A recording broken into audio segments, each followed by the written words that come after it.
Welcome to episode 4 of my running training vlog as I'm racing a 100-mile ultramarathon every month for more than 2.5 years now. This week's episode is very special. It's very much focused on Cocodona. I'm going to provide a high-level update of how it went, what went well, what went wrong.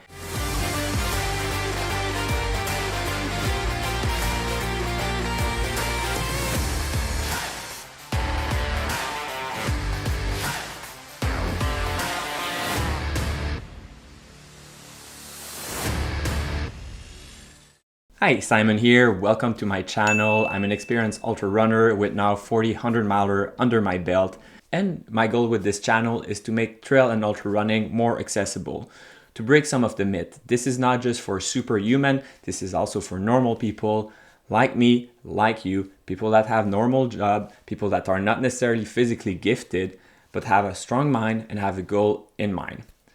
In my race recap, I try to capture the real feeling of it, the excitement, but also the pain, the struggle, the ups and downs, to show you that it's not only for people that want to suffer, it's also for people that want to have a great adventure, that want to be part of a community, that want to help each other, that want to push their limit together. And the tips I provide are tips that I've tested myself that have worked very well, but also that are realistic to do for someone who running is not their full-time job. So it's really trying to be efficient with your time, efficient with your effort so that you can achieve what you can achieve. Whatever the goal you have are beautiful. You don't have to run 100 miles. You don't have to run 250 miles. You just have to get out there and be happy. And this is what I want with this channel. An episode like today, there's really no training involved. So it's kind of weird to call it a training vlog. But anyhow, week 8. So week 8 is very special because right before that, at the end of the week, I was racing Mon Fuji 100 mile. I made a movie recap about that. It was a fantastic experience, a life-changing experience. Honestly, I can't even describe how positive of an experience it was for me. I'm really happy I raced it. But I was really not happy that I raced it so close to Cocodona because I knew now it was a race to recovery. Because it's not easy to run 250 miles and you need to come in healthy and you need to come in rested. 1 week is not enough for that. I knew it coming in, but I also knew that Mon Fuji 100 had a pretty lenient time cutoff for me, and Cocodona also has a pretty lenient cutoff for me. I'm not saying the cutoff are easy. What I'm saying is that for someone with my fitness, I knew that I didn't need to go balls to the walls on both occasions, because if I had to do that, there's no way I could do it with only 1 week of recovery. Because this is what I did during week 8, it's recovery. Trying to eat as much as possible, trying to sleep as much as possible, and doing some active recovery, so some movement that felt good. Running if I can, if not walking, if not cycling. But with that being said, I said it at the beginning, I'm a normal guy with a normal job, and I got busy with work. Sadly, I had some contract to review that become a very high priority for me, and that means busy, and it's not a 9 to 5, it's more than 9 to 5, very intense, and it needs to happen right here, right now, especially that the week after I was gonna be up in the mountain.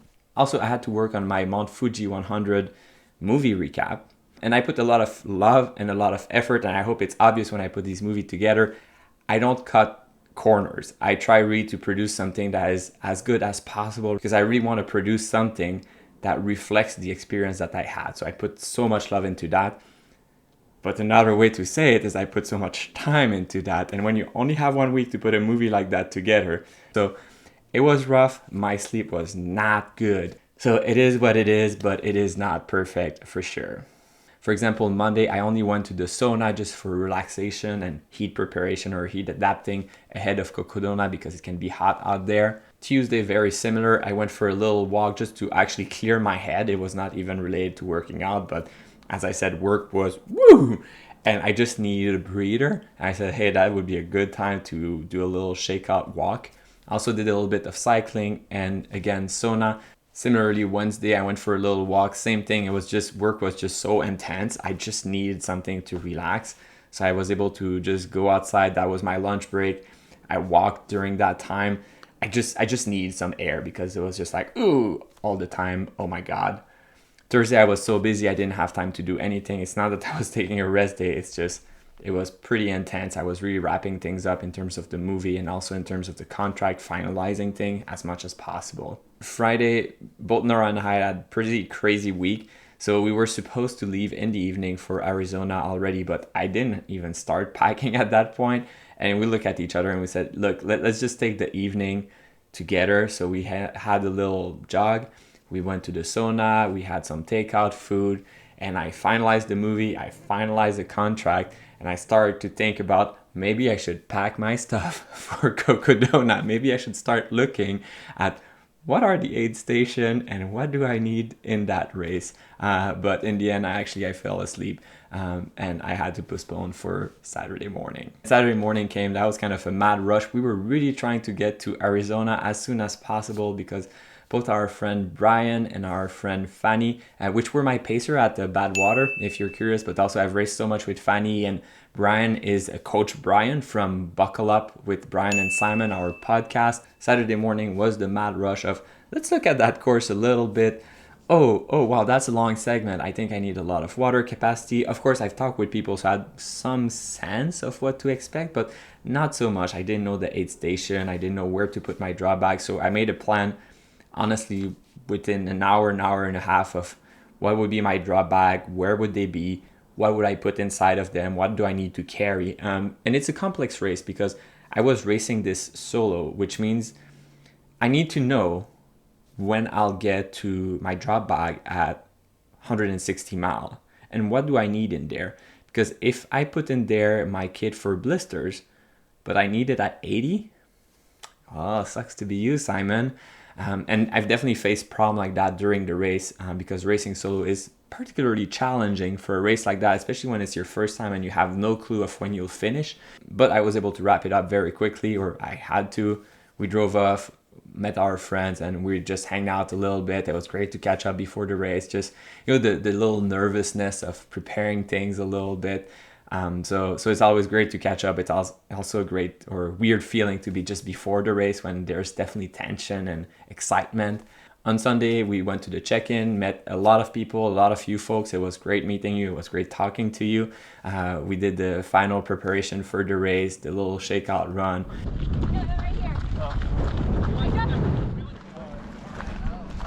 Awesome. So the race itself went decently well. I mean, 93 hour 45, I think, something like that, without a crew, without pacer, without preparing much, and only having 1 week of recovery after Mon Fuji 100. I think that's really solid, actually.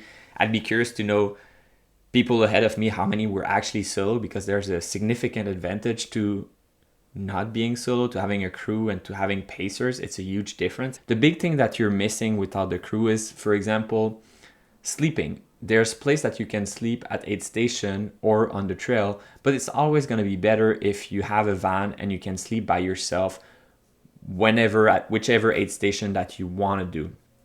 You'll be cozy, it's going to be warm in there, you'll have your clothing, your crew is going to wake you up when they need to wake you up, and nobody's going to be talking around you. So your sleep will be much better and when you want it, as opposed to, well, we're in the middle of the day right now, but I won't have a bed until tomorrow, so maybe I should sleep. And that's things that has happened to me, and I manage, but of course it would have been preferable otherwise. The other aspect is that usually you use your drop bag and, hey, I will put my rain jacket in my drop bag, or I will put my night gear in my drop bag, and that's fine.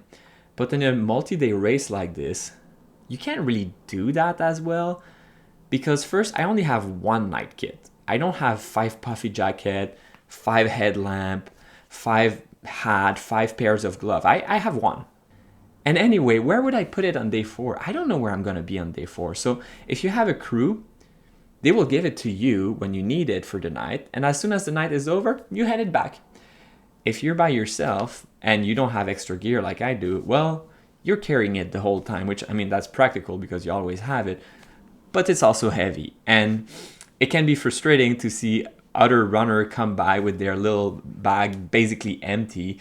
And also, I mean, I'll be honest, people do whatever they do, and I'm not a snitch, But you definitely see people that are muling for their runner. You know, like the runner will remove their jacket and they hand it to their pacer. And I think it's an innocent mistake. They probably don't know that you're not allowed to do that, but you're not allowed to do that. You're supposed to carry your stuff at least to the aid station. But even without that, yeah, I'm sure I was carrying probably 5, 6, 7 pounds of extra gear the whole way. It went decently well up until the end. Really, I was able to do a mix of running, well, let's be honest, shuffling or jogging and walking. So walking the uphill at a decent pace, you know, power hiking mostly. On the downhill and the flat, I was able to jog at a maybe 12-minute mile most of the time until basically the end, until Eldon, which is really good. I was passing people a lot. But what I noticed actually is I think my first day was rougher than people that I had around me. And I think it's because I started tired. Even from the start, I had Achilles pain, like soreness, and I knew that I was aggravating potentially an injury in my Achilles. My heels were already painful. I was already low on energy, and I felt like sluggish. I felt like I didn't have the zing in my feet to actually push to the point that I wanted. But, you know, I feel that I started my energy there and people were starting here, but energy goes down as we go. And I feel that I was able to take care of myself so that I didn't degrade so much. I degraded a lot, you know, up to 60 mile. I degraded, but I was able to stay stable where I feel people kind of went downward. And that's really one of the big lessons that I had from racing the 200 mile is you need to take care of yourself. It's not necessarily harder than a 100 mile. I mean, personally, I think there's many 100-mile races that I've done that were way harder.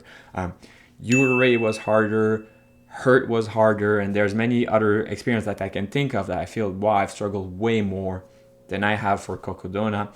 And one of the reasons is that the biggest difference, at least for me, is you'll start struggling at mile 60 or even before that in a 100 miler and in the 200 miler. It's going to come very early. And the difference is that at least for a 100 mile, well, you have 40 miles of grinding to do.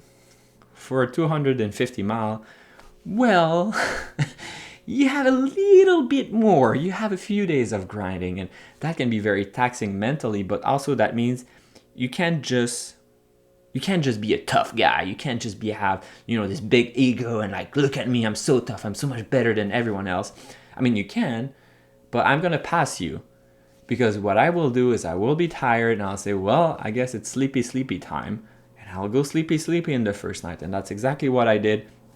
I took time to sleep, I took time to sit down, I took time to eat, I took my time on trail. I didn't rush it because I knew this is for the long game, this is not for the short game. You can't deny reality in this one as well as you can in others.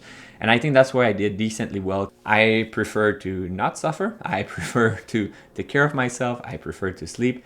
And for a longer distance race like that, that's where it really pays off. That's where you're able to stay strong, stay stable, and kind of move at a steady pace the whole race. If we do a little breakdown of day by day, I don't want to go too much through that because this is kind of what the movie will be, but day one was already rough for me. Big climb, heat of the day, but also just being sluggish from the beginning. But I pushed through it. First night, extremely cold. I didn't have enough clothing. My t-shirt was wet. I didn't have anything to change on because I didn't have a drop bag until much later. So it was a cold night. It was a difficult night. Decided to sleep as much as I could so I could keep rolling. But it was really tough mentally to think, wow, like I still have 200 miles to go and I'm struggling so much. Day two was a little bit better. I was definitely struggling. It was definitely hot out there in the valley, getting all the way to the mountain. The heat was the main problem for me, and then that's where I started having blisters issue and really didn't have the tools to solve it, mostly change of shoes and change of socks. Also, that's the last time I was able to brush my teeth, which sounds like a luxury almost, but I had some sores on my tongue that started from day 3, I think, from day 3 and until the end, which were pretty painful, pretty annoying, and I think just having been able to brush would have helped a lot with that. And it's the little things like that you live, you learn. I was, from then on, my first day was very slow, but from then on I kind of stayed pretty constant or at a decent pace, and I kind of separated a little bit from both Fanny and Brian. So unfortunately, that's the last time I saw them. Then the second night came in, we're climbing a mountain that I'll put the name here. That was not necessarily the hardest climb, but I was really getting pooped out by that point. And I think that's where I started having one of my lowest point. That's where my elbow issues started. That's where I just was so tired. I didn't hallucinate, but I didn't hallucinate the whole race, but I was sleepwalking a lot, and I took a lot of time at that aid station, a solid an hour and a half or 2 hours to try and reset. Then we went all the way down to Jerome. One of my big goals for the race, I had two things driving me to be fast. One was that Nora had a race Saturday morning, which meant that I need to finish by the latest Friday midday, so about an hour and 5 minutes. Otherwise, Nora would miss her race. So that was really important for me. She's always there for me, and I wanted her to be able to go to her race, which actually might confuse you now that I say it. So yes, Nora was not with me during that race. What happened is that we were able to drive together to Arizona. She drove me to the start line, but she had a work trip from Monday through Thursday evening. So she had to fly out to Austin, then came back Thursday evening. The other motivation for me that was driving me to be a little faster is there's this other race that is happening, which is Sedona 125, and this is the second half of Cocodona 250. So actually, if you're thinking about, wow, I would want to experience Cocodona 250, but it's kind of a crazy race, Sedona 125 could be something you should look up to and actually put a race recap. The cool thing is that the cutoff is also 75 hour, so it's pretty decent cutoff. You just got to keep moving. Anyway, they start Wednesday morning, and what I really, really, really wanted was to be past their start line so that the runner that would start Wednesday morning would actually kind of catch up to me and I would see them and say hi. So I know it's silly, but I really, really wanted that. So I made sure to pass the 125 miles ahead of their start, which I was successful at. And then the third day was actually so-so. I think it went decently well. That's where you actually go through Sedona. And that area during the day can be beautiful, but hot.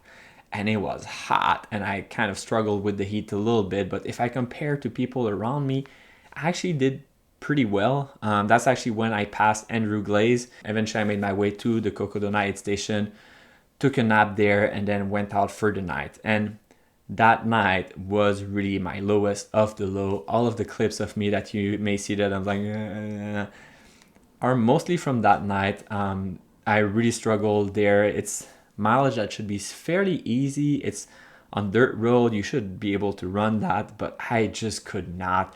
Maybe it's the altitude. Maybe it's because it's the third night, but I was really struggling, stumbling, stopping every mile, and just also being cold. You try to go as long as possible, trying to reach the next aid station, which is pretty far.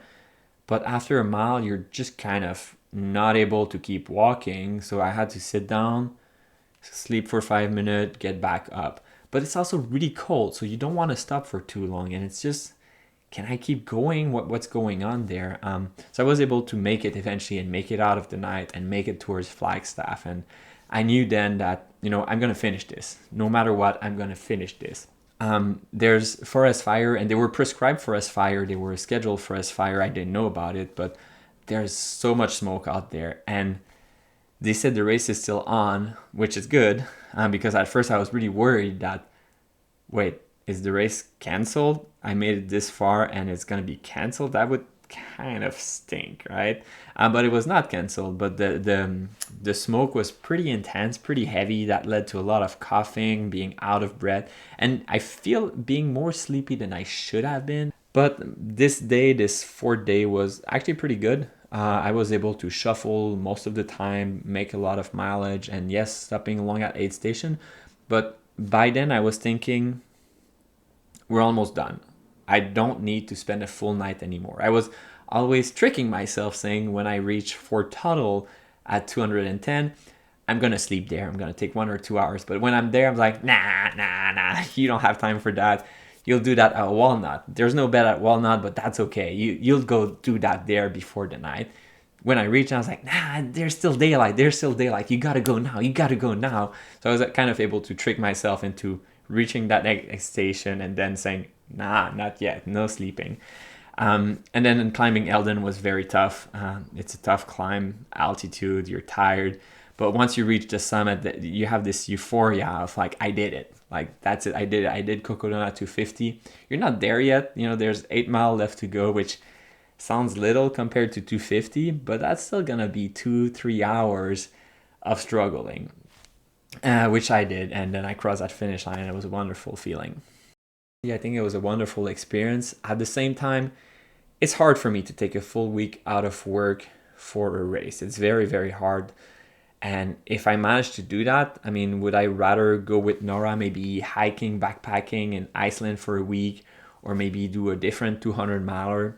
I think that's a big question that I'm struggling right now, because physically, I don't feel that it was so difficult that, oh my God, I'm never going to do that again. I mean, it was tough, but not to the level where I doubt that I would want to do something like that again. For me, it's more for practical reason, the time off from work, the logistic of it, and also if I have a full week out of work, would I rather do something else? Would I rather go in the Alps and go backpacking? There's so many things that I want to experience that it's hard to say if Cocodona will come again, but at the same time, it was such a wonderful experience. And I think what made it special for me is not necessarily the course itself, is not necessarily the race itself. What made it special are the people. And I know, I mean, I sound like a suck up a little bit when I say that, but it was great to meet so many of you out there, you know, spectator, crews, other runners, people that would say, hey Simon, like, how is it going? I've been following you online, like you're struggling and trying to help. You know,